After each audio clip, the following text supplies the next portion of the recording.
Good afternoon, good morning, good evening. I don't know where you are, when you're watching it, or how you feel today, but this is the Chicken Box. We are back after a wonderful, wonderful session in Washington. If you went and if you were there during the Congressional Black Caucus, you are tired, still tired from all of the meetings, the parties, and everything else that we experienced. Dr. Draper, how about you? You feeling all right? I'm feeling well. Good afternoon to you, Impeccable, and good afternoon to our Chicken Box audience. Here we are on another Thursday live. As Impeccable said, we were in DC last week. We were live, we just were not on the box. So I'm Francis Tony Draper, CEO of the nation's third oldest Black business, the DMV's oldest black owned. I can't just say Black business, Black owned business on the AFRO. And it's good to see everybody this afternoon. Come on, let your folks know the box is on. It's time to get on the box. If you never heard of it, if you're not from Baltimore, Chicken Box is 4 greasy wings, maybe 6. It's some fries, it's some salt, pepper. Some people like ketchup. Some people like hot sauce. It's lunchtime. If you're hungry right now, go get your food and come on back. This is the digital age. You can pause and come back. We hope you stay live because we are talking about Black people versus professional development today. Some people have heard the term. Some people may actually know what it is. And some people may need some professional development to move into their next space in life. We're going to get started. We have a special guest who is an expert. We all bring the experts on the Chicken Box always. I'm going to introduce to you Dr. Akeda Pearson. Dr. Pearson, can you hear us clearly? I can hear you clearly.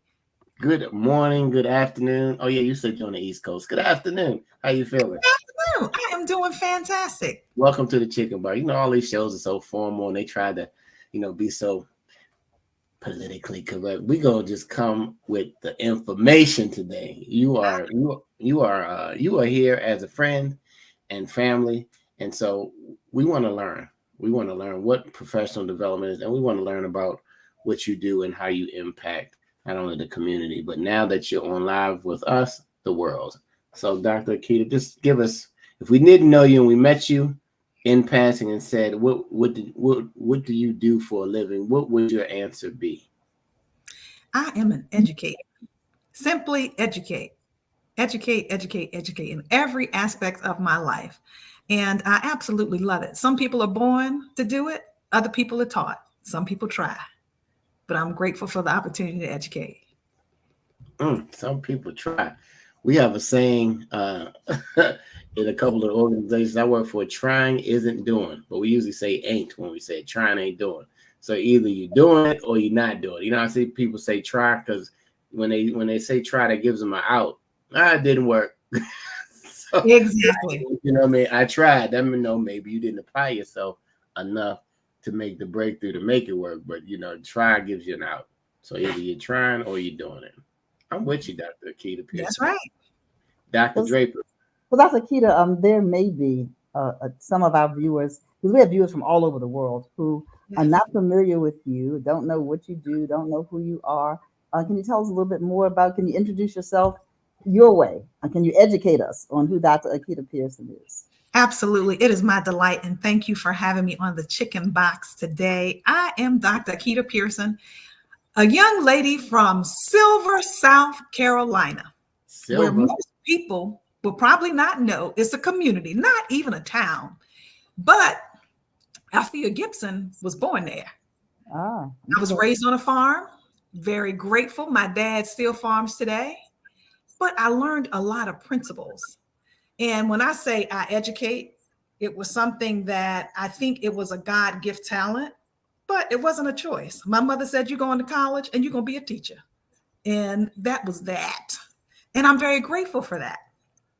I have had the great opportunity to educate at all levels in various school districts, as a teacher, as a mentor, as an administrator, as a school district official, as well as in colleges and universities. And currently, I am the president and senior consultant of Premier Training and Professional Development, and we provide an array of professional developments and trainings for colleges, universities, agencies, churches, faith-based organizations, nonprofits, and it is my delight to do that.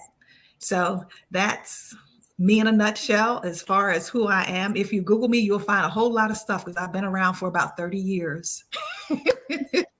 So is there a particular area I know, that people are asking you to train on, teach on, educate on at this juncture? Is it just all over the place, or are there some specific things that you get a lot of requests for?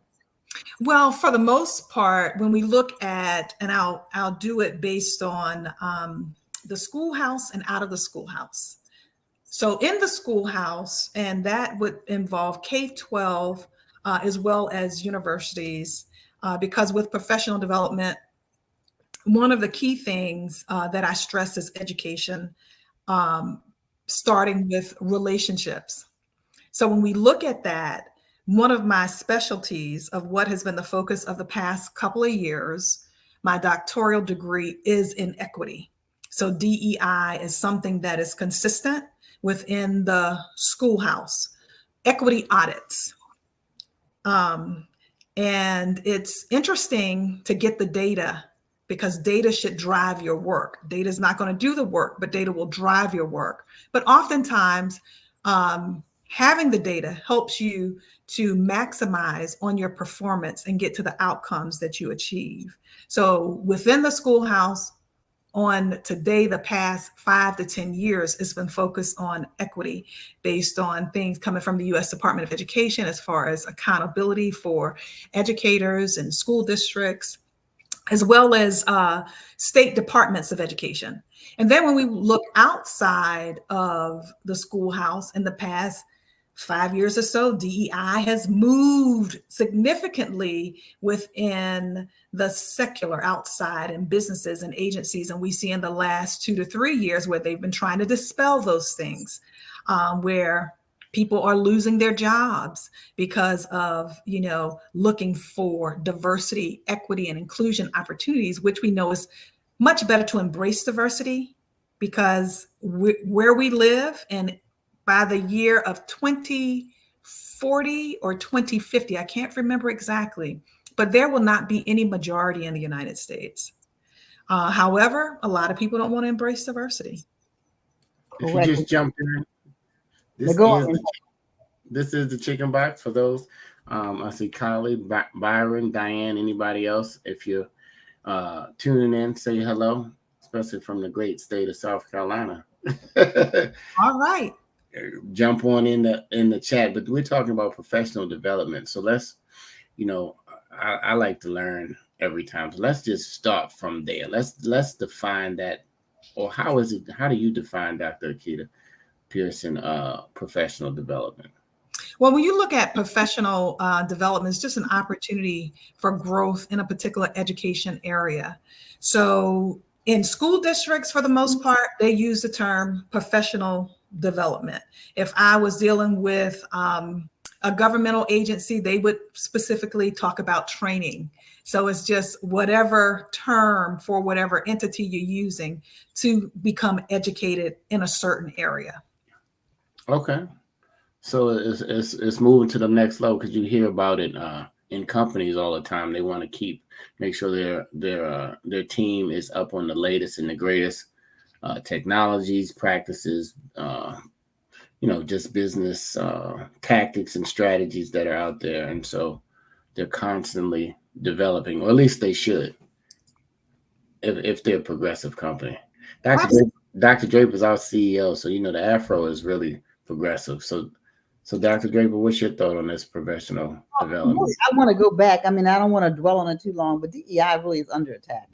And so, Dr. Pearson, I'd like to hear a little bit more from you. with the Supreme Court ruling about affirmative action, and everybody was all on the DEI bandwagon after the unfortunate murder of George Floyd.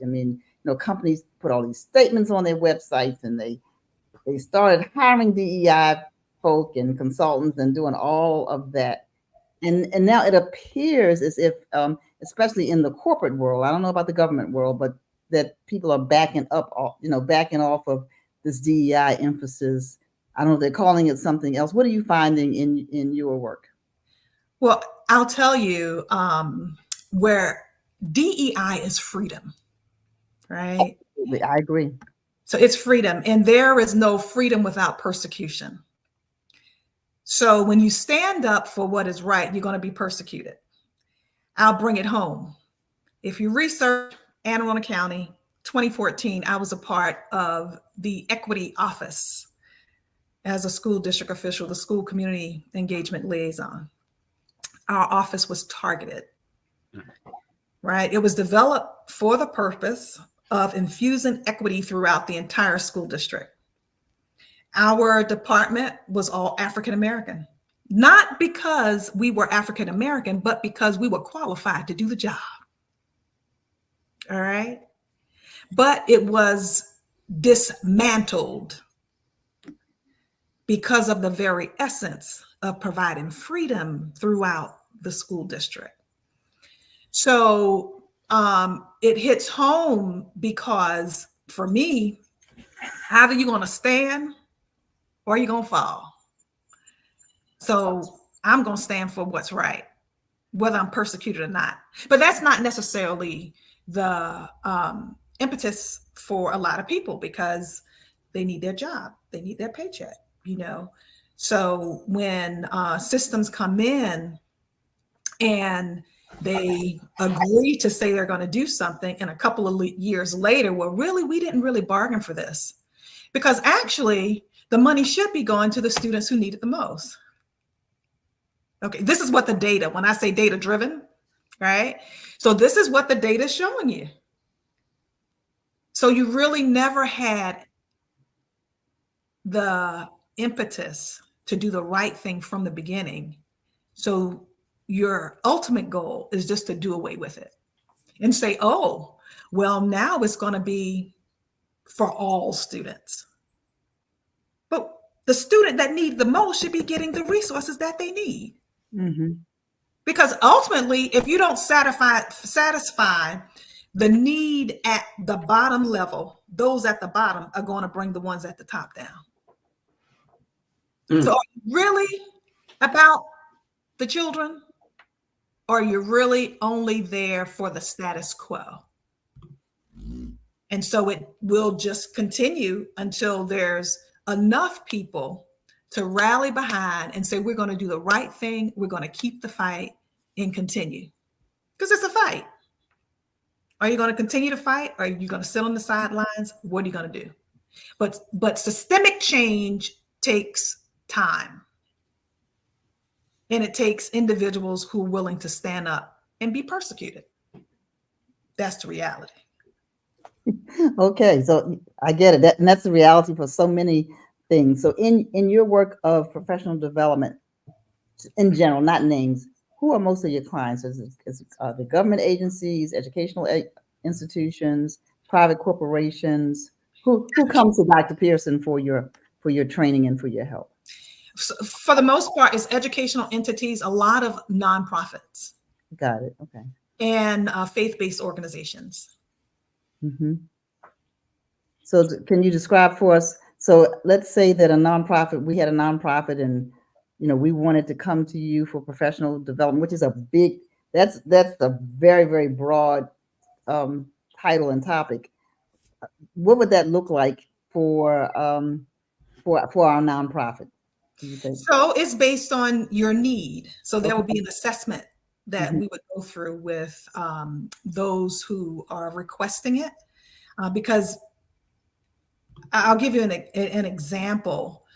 Sometimes people give trainings or provide information that's not really what they perceive their outcome to be.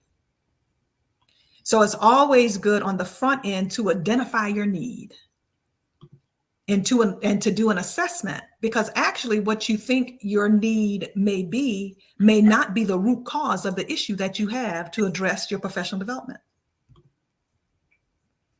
And I like to always provide the options for whomever is getting training or professional development to know that these trainings can be customated to their need. So even in the consultation, the buy-in is important from the stakeholders. I'm coming in and I'm providing, but you have to be willing to be a part of it. You have to buy into what you want other people to do. And a part of that is identifying your need. That's the very first thing. Gotcha. So it's like coming into the doctor's office and you sit down and you sit down with you and have an assessment. So I might think that I have a headache, but I really have a toe problem. that's giving me a headache, but in business, and I think I want to just get my toe better, but really you need to work on something else. So it's not like, hey, I could just chat GPT and say, hey, I need professional, you know what I mean? That doesn't work like that. And the reality is, you know more about your entity than anyone else. As far as a leader, you should know. There are some trainings that I do. Who's in your classroom? Who's in your school? Who's in your community? Who's in your church?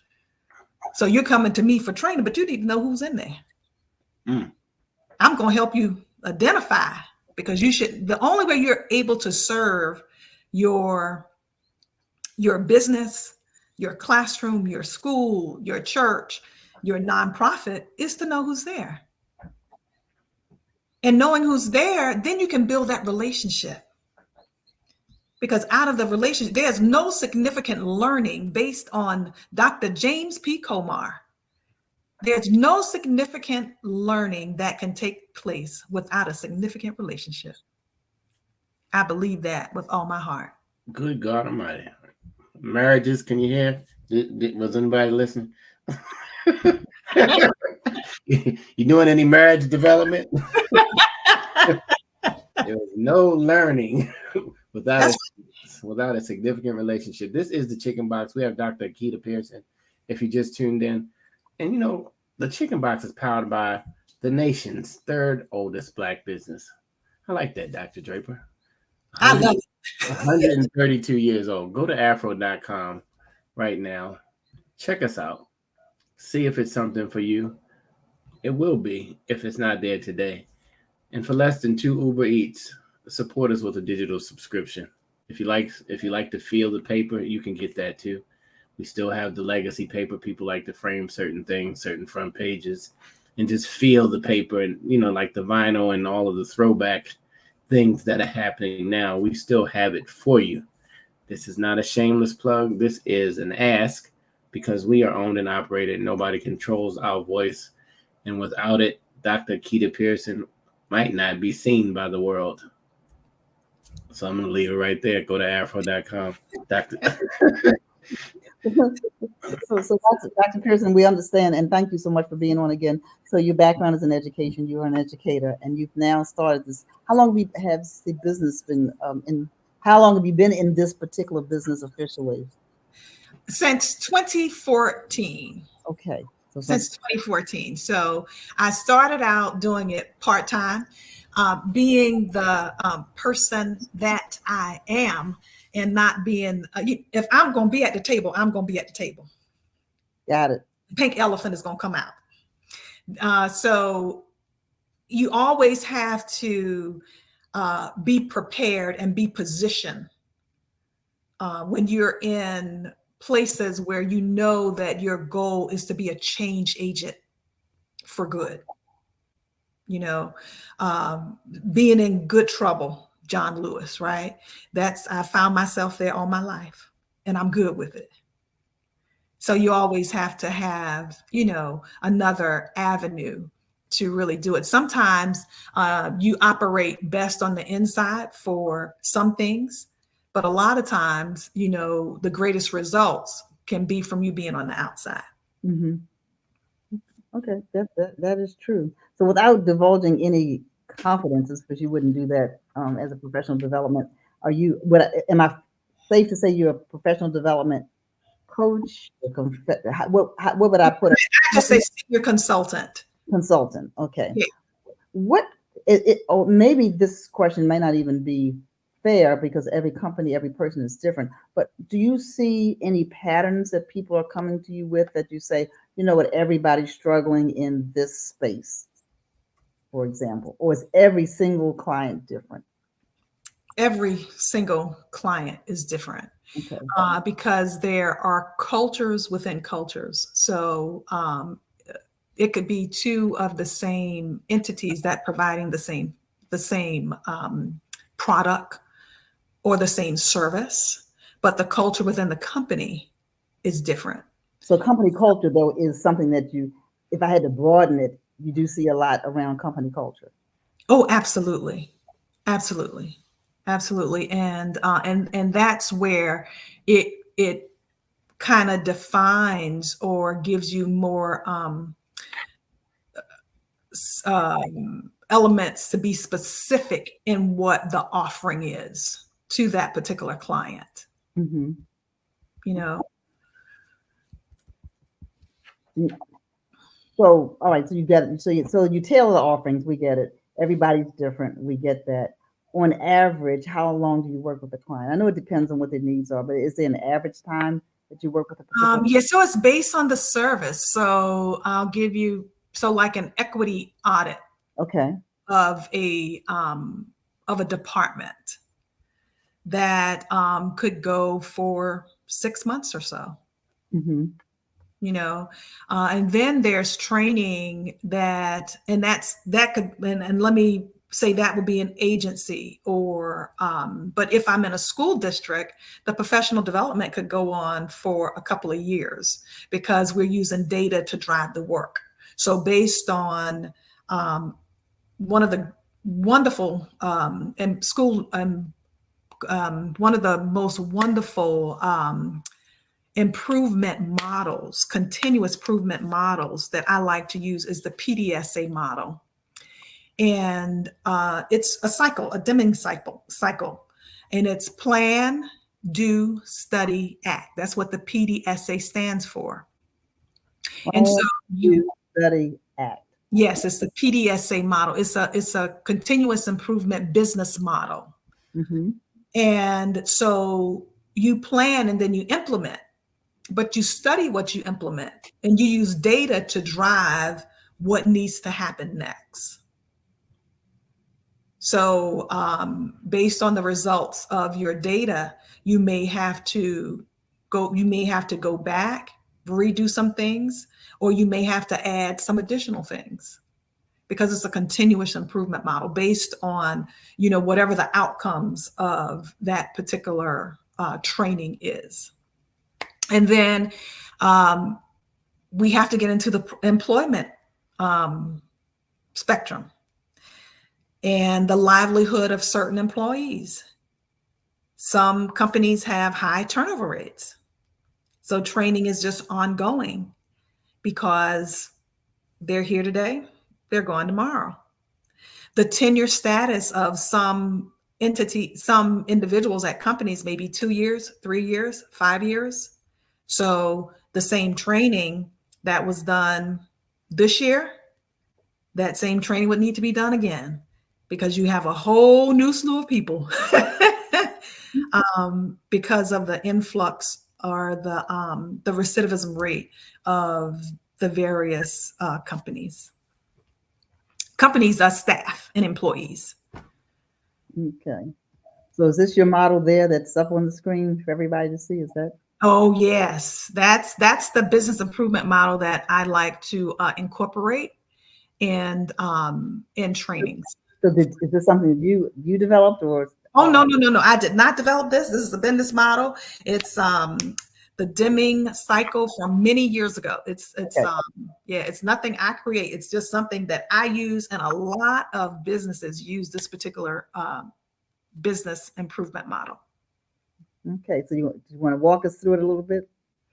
Okay, so it's simple. When you start with your plan, and you develop your plan, and you utilize that plan to predict what kind of will happen. You're looking at your outcomes and kind of backwards mapping. And once you have your plan together, you implement it and you do it, and you kind of see what happens from your implementation. Were there advantages, disadvantages? Did you reach your particular goals? Because another another scale or graphic that I like to use is SMART goals. So you implement your plan, but you have measurable goals, you have a timeline and all of those things to factor in. And what was the result of the implementation of your plan? And you collect that data. And then you study it. What did the data reveal? I have this data. What does it reveal? And how should we address the analyzation of this data to make our next steps, which is to act upon the analysis of what we just studied? And then you continue. So when we look at this, we're going like clockwise, right? So Yes. When you read it, it's the PDSA. Yes. Is the acronym. So some people in professional development may have heard of it before, but today, if you didn't learn anything, plan, study, and act. Get to it. Let's get right to it. Thank you for sharing that. I mean, it's simple things like Dr. Draper asked, did you create this? But it's things out there and tools that we and I'm not going to just say African Americans, I'm just going to say people in general just have never heard of unless they've gone down that lane or unless they train in that area or have been trained in that area. And some people, millionaires and billionaires who never finished college or barely high school, but they're continually learning. Mm-hmm. And so professional development is a personal choice sometimes, and sometimes it's a mandated thing by a company, right? Is it something that they mandate or professional development inside the schools or the workplace? Well, it's mandatory when you look at K-12 and at the collegiate level. In some companies, they make some trainings mandatory, especially as it relates to safety protocols, and then regulations as it relates to state regulations, federal regulations that company must follow. So they make those things mandatory. But I always like to say, when you come into new knowledge, a person only knows what they know. But when you come into new knowledge, you need to apply it. People say knowledge is power. That's good, but I believe applied knowledge is power. Because if you just got the knowledge and you're not doing nothing with it, you don't have no power. Exactly. If you apply it, you get the power. Is that right? Dr. Pearson, I'm curious. You've been in this space, you said, for about 30 years, right? And so there are a lot of that. I'm sorry. That's right. You got to plug it in. I know it's going to work. I know it should charge my device, right? not here in the air. We got to apply it into the. That's right.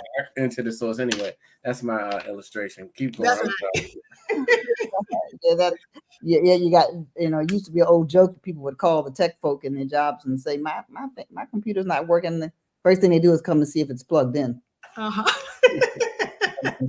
Speaking about being plugged in, what I started to ask you, because you've been in this space for a while, what would you say to someone starting out as a professional development consultant? How do they find the opportunities to for their services? Are there RFPs? Is it just relationships? How do you've been in the space, so you probably have a great reputation. People are calling on you to come back and all of those kinds of things. But how about somebody that's new in the space? They've got the knowledge. They want to be a consultant, a professional development consultant. They want to build a business like you have. You've had yours since 2014. What advice would you give them? All of them. Every area. I mean, social media is huge now. So utilizing, your website, creating webinars. I also offer online classes through my website. So relationships is huge. One of the greatest marketing avenues is the relationships and word of mouth. That's still really good. But in addition to starting out new, absolutely, you have to look for the contracts. One of the things that I'm very grateful for is that Premier Training and Professional Development is a certified minority woman-owned business in the state of Maryland. So it takes time to do that. But for someone who's starting out, stick to it. It's a lot of work. It is very tedious work, and it's a level of stress to get through it. But you can do it. And I strongly encourage you to, because it just opens up. There are thousands and thousands of contracts. And, and because we're in a technology world, a lot of the trainings are online. So you can do trainings all over the world, right from here. So I had the opportunity to do a training and then a keynote speaking opportunity with the International Association of Firefighters. And there were people from all across the world, but it was online, and it was their very first time doing it. So that was a great plus for them, because the pandemic caused a lot of things to be on hold, but they were just coming out of the pandemic, and they still wanted this training to to reach everyone, and it worked out exceptionally well. So every avenue, I would say, even doing ads with the AFRO, getting out and being among the community, vending, getting out there and spreading the word. You are your best salesperson. So no one can sell you like you can. This is the chicken box. It's the grease ain't too hot yet. It's mild. It's not gonna pop you right now. We just talking. We just cruising through this session right now. And it got a little hot earlier, but I kind of want to go back to that when you said a person was dealing with a change and they didn't want to lose their job, so they were challenged between which lane they were going to stand on. Did you mention that, or am I imagining that? Well, I think it was something to the fact of when I was sharing. If you don't stand for something, you'll fall for anything. And I'm a person that stand up, because when you're talking about the element that we were specifically addressing was DEI. And I said that DEI was freedom. Right. And there's no freedom without persecution. Right. And then you said most of the people didn't want to stand up and take a stand based on they didn't want to lose their job. Absolutely. It's just like getting free with Harriet Tubman. A lot more people could have been free, but they were afraid.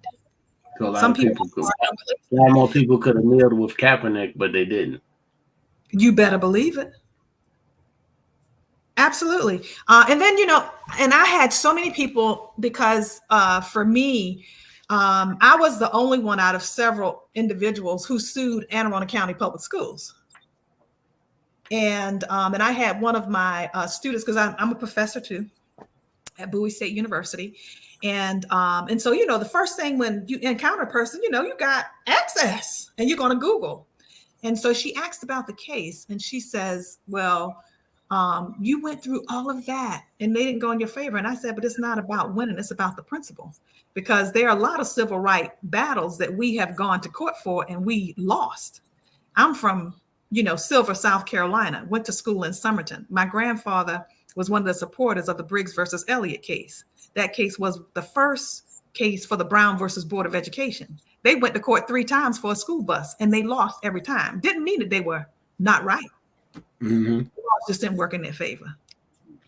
So I try to have an opportunity to share when people say that, because in this work of equity and fighting for the most vulnerable student populations, which look like me, I have no problem for that fight. We need some other soldiers out there on the battlefield. If you're a soldier, raise your hand in the chat, because yeah, but a lot of them, they need their jobs. It's a big fight coming up in multiple streams of income. It's a big fight in November. You know what I mean? And for all those faith-based people, Dr. Pearson, God will open another door. You better believe it. If you in a place just settling, it's not going to end good for you, because one day they're going to wake up and say they're going to dilute your position and move you on too. Yeah, and that's why you always have to be repositioning yourself. And one of my dear colleagues and friends, she shared with me, she says her mom always taught her that if she didn't get invited to the party, she was going to be ready and dressed to go when the opportunity came. There you go. So you always have to be prepared for your next, even if you're not invited, even if you don't get a seat at the table, you need to be ready for it. You know, Shirley Chisholm said, you know, they don't make a space for you, bring your folding chair. You better believe it. Let me ask you this, Dr. Pearson, because I'm curious about this. You raised this about fighting for the most vulnerable in terms of students and education. I know there are a lot of issues that students encounter. However, are there one or two things that the average person, public, non-parent may not know about that's really at the top of a list that you think that the community ought to get behind for the benefit of young people? I think the disparities in education overall and these stereotypes that people have that all kids can't learn, all kids can't succeed. I am also a trainer for a cultural framework called Kids at Hope. And we believe that all kids are capable of success, no exceptions. But when I go in and we do these trainings, and there's a survey that we start off with. Simple question, whether all kids are capable of success. Every time, more than 50% of educators, parents, community members, nonprofits, because it takes a village, right, to raise a child. They say, no, all kids are not capable of success. Interesting. But I believe that all kids are capable of success with the proper tools and resources and supports. So when we look at some of the theorists, and we go back to child development stages, all children don't develop at the same time, the same space, but they will develop. And success is not defined the same way either. Absolutely. I can't believe I think that's one of our greatest challenges. No, I can't believe if you ask that question, 50% of people say children can't, and this is parents and teachers. Yeah, community members too, because the program is just not for teachers. It's it's for communities. A part of those communities are people who are in government agencies. People do not believe that all children are capable of success. Wow. All right, well, here's the news flash, y'all. Success is the journey. And the success is not defined always by what the world defines it as. It's defined by what the goal that you set. You can have a success. If you could crawl, now you can walk. That's a success. Mm-hmm. All children all people have an opportunity to have a success. Now, what level of success you define as successful is a mindset of just a way of thinking that people have just been taught to think that you're not successful if you don't do X, Y, and Z. Or if you don't have. And those two things really don't correlate. It's just a way of classism to me. What do you say? Or if your parent has a substance abuse, or if you're homeless. I mean, the list goes on and on. Well, I don't believe any of those. So are the stories of people who've overcome all of those things. Absolutely. Right. And I know you've seen it. I know Dr. Draper, you guys have the doctors in front of your name, so you would be, quote unquote, more successful than me. Don't believe it. Don't. Good thing we don't allow ourselves. And then that's the thing about it is, hopefully, a person's mindset shouldn't define who you are, because a lot of times people try to tell people who they are, and people believe what the people tell them, which is the saddest part of the whole situation. And right. So if the parents, the community leaders, and the educators don't have the belief that they could be successful, then they're in the wrong business already. They're not in the parent business. They're not in the community, building up the business, and they're definitely not in the school. They need to all be fired. I said it. But it happens in companies too. as it relates to individuals trying to be promoted and trying to move up the ladder. And you have other people who may be in position and their thought process is they can't do it. But have you provided the support? Have you provided the training? Are you fostering an atmosphere of mentoring to support them to get to the next level? And sometimes they're the most qualified, but that's not the reason the person that they get overlooked for promotion. But Absolutely. that's a whole, I guess that's part of this show in professional development, right? Because you've developed enough to add the value that the company needs in that particular area, but yet you don't fit, quote unquote, the criteria of the people who have the ability to move you up. So they look over you. Yeah. It sounds like Dr. Pearson is also, if I understand you, you can help me with this, that she's using data to help people see themselves. Oh, absolutely. Absolutely. It's very important. It's very important to do that. There are all kinds of assessments that are available. And we all come with our own biases, right? And it's important that we become culturally sensitive to who we are so we can be culturally sensitive to others. That is so true. So there are, you're right, there are all kind of biases, and there have been all kinds of studies to show, go all the way back to the black doll, white doll, and everything else in between. What are you seeing in your work? Or are you seeing any cultural biases over and over and over again, or any kind of biases? What do you see most often? I do see a lot of microaggressions. Okay, can you define that for our audience? What you mean? Yeah, so and me. There's subtle antics as it relates to superiority. It could be as simple as an example. It could be as simple as someone, let's say, for instance, you were Hispanic. And it could be as simple as someone disregarding you because of the way that you pronounce your words. So in an opportunity for you to excel and to speak, they just write you off. But it's kind of, it's subtle, right? It's not like overt, but it's a subtleness there to that particular aggression. The other element that we look at when we talk about companies and this being, culturally sensitive. Again, one that may be very familiar I'll use is cultural blindness. And you hear a lot of people say, I don't see color. Well, if you have eyes to see, I am a Black woman.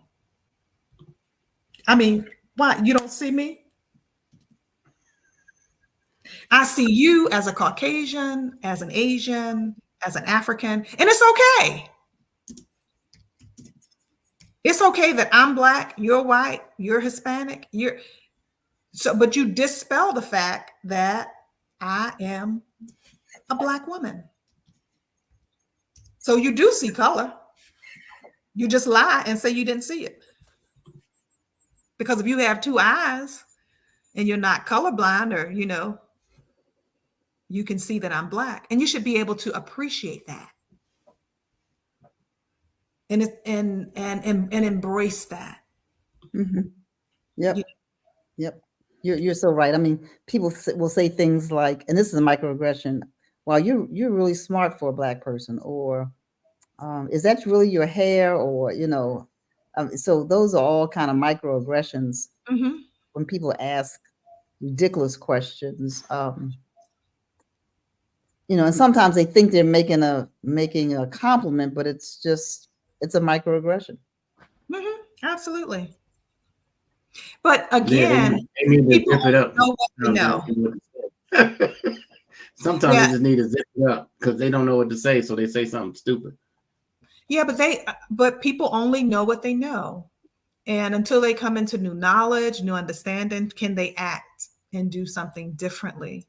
And the goal would be to become culturally competent, where you appreciate and you value other cultures, you embrace diversity. That would be the goal, and you're culturally sensitive to other people. You're sensitive to people who are different, and we're all different in some respects. But everyone feels as though their truth is the truth, but it's only your truth. I think we said Is that it backed by facts? How do you come up with your truth? But that's a person's truth, but it may not be the truth. And you know what? It's okay. That's your truth, but it's not the truth. And then somebody says, "What is the truth?" And then it circles back to what did people agree on the truth? Like, who said red was red? I'm believe me, I'm not going down all the way down this lane, but when somebody agreed that red was red one day, and then we accepted it as that, and then now we taught red was red all the way along the line. Right. And all the cultures kind of played into that. Whoever created to say that red was red, or you only wear white in the spring and summer. You don't wear white in winter. That's in the DMV. After Labor Day, you better not be caught. Well, at least back in the day, it used to be after Labor Day, you better put all your white unless it's winter white. Oh, but that was, I mean, that. Yeah, don't wear black stockings with white shoes. I don't know where that came from. But is that a fact, or is that something that somebody just made up? You know what I mean? And okay, Dr. Leila Jones, truth is the name of a person. Well, he's been a guest on. We got all these doctors chiming in now. Hello, Jewel. Hello, Diana, Alma, Diane, and Kylie, Byron, everybody else who's still hanging out on the chicken box. We going down a professional development lane, but anyway, like you said, people believe what they believe, and other people get upset when they don't want to think like them. You got that right. Which has really made a mess of the world, because I don't agree with you. I don't like you. You know what I mean? What? You're a Republican. I don't like you anymore. Mm-hmm. Like, it's the stupidest thing I've ever heard. But that's how we do, right? Yeah. And that's how we do. That's how they do. That's how I guess all of us do. I guess we're all not in the same boat, but as a whole, we better vote. I don't know where that came from. That's right.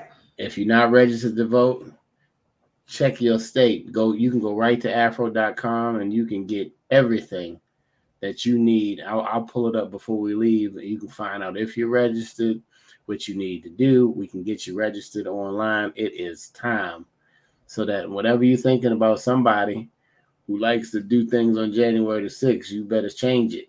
Don't fall for that. That's right.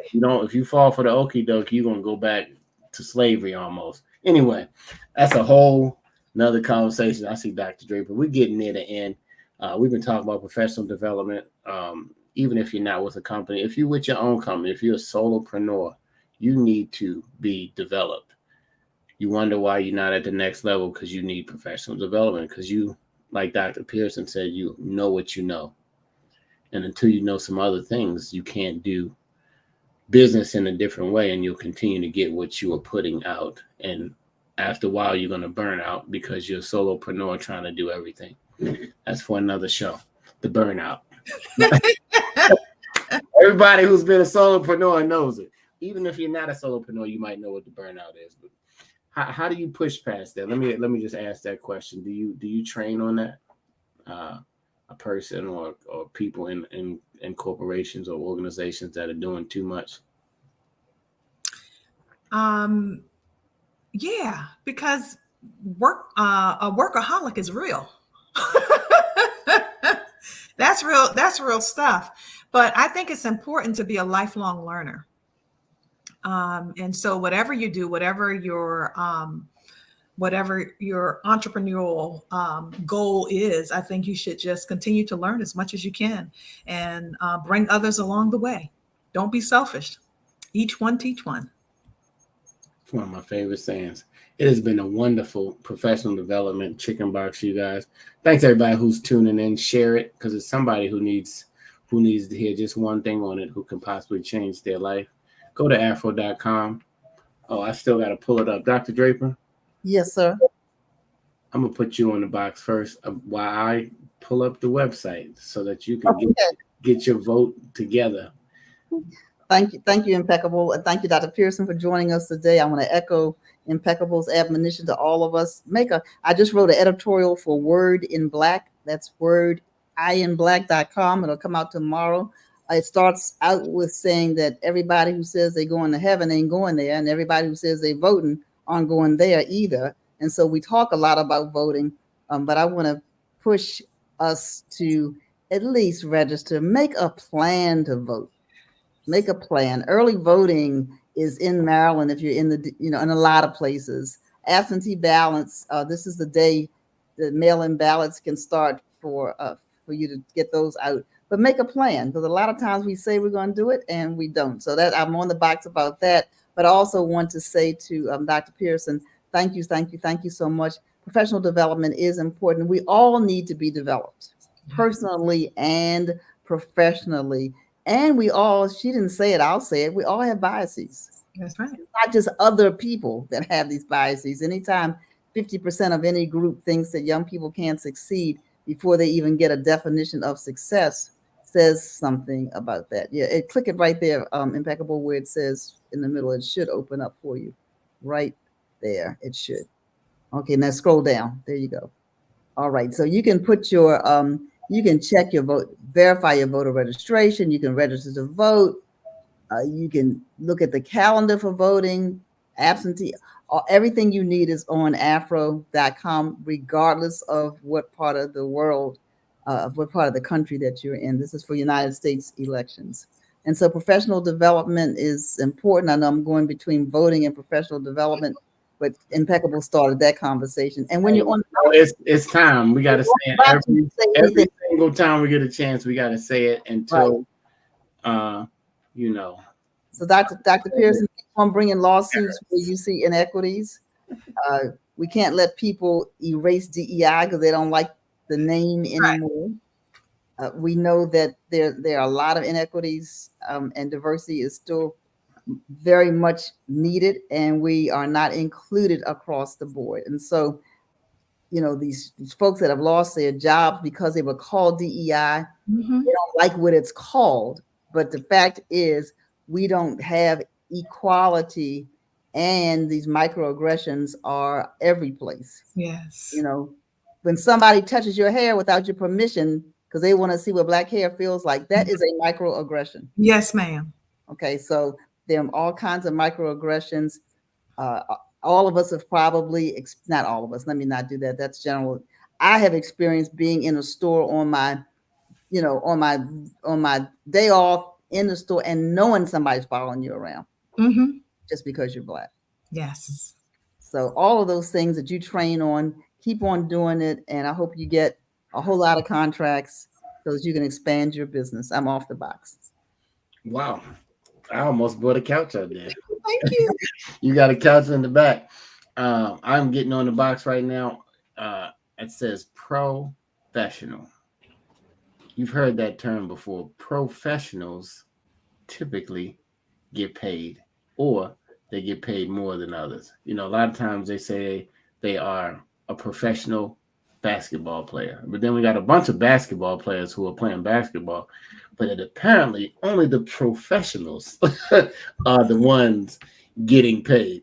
And some things people are professionals that you don't have to go to school at because you're getting paid at it.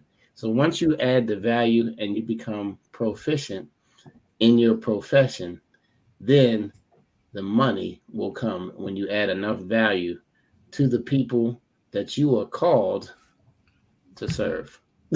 So I learned a long time ago that you're either called to a person or a group of people, and that is where you will make your most impact. I'm not sure if it's to be true, but it's worked for me. I thank Dr. Akeda Pearson for all you do for helping professionals become more professional and people who want to be professional uh, stay developed so that they can, I guess, really earn a better living and make a bigger impact in the fields that they serve. Did I say that right? Absolutely. All right, just check in case you need two consultants, Dr. Draper and Impeccable, in one of your, many things. Y'all need a breakout session. You say, you know what? I got two people who I can help professionally develop and train. Give us a call. We're ready. Dr. Akeda Pearson, you are now on the box. Thank you for having me on the Chicken Box on today. Thank you, my dear sister, Dr. Draper and Impeccable. It has been a delight and a pleasure. And those of you who are in the professional development realm or looking to be in it, it is a great, great field to be in and to be able to just share what you know. You can find me at www.ptnpd.com. That's professional development training and professional development. And last but certainly not least, keep up the fight. Vote. I vote early. It will be the first day, October the 24th. You're off the box. Vote early, y'all. Voting early is the best. That's right. Unless you have a senior that you can skip skip the line. I used to take my grandmother every time, like, come on, we're going to vote, because I knew I was going to skip that line. But now that they have early voting, please get out there early. It's going to make your life a lot easier. A lot of people don't do it when it comes up, but the smart ones, I think, are now finding out that the early voting is really, you can go during the day, especially those that work from home. It'll be no lines. It'll be in and out, and then you can get yourself a sticker. No excuse. And then post it on whatever social media you have, or send it to all your family. Send your little sticker that said, I voted, and let's keep moving. Until next time, I always say, call a senior. They'll love to hear from you. They love to hear your voice. Don't text them. Please, FaceTime them if you can. If not, if you're close by, go by. They would love to hear from you. Until then, God willing, we will see you next time. Dr. Draper, thank you for all you do. Jay, I know you had trouble. We'll see you next week. And Dr. Akeda Pearson, you are now officially in the AFRO archives. Have a great day, everybody. Take care. God bless you. God bless you too.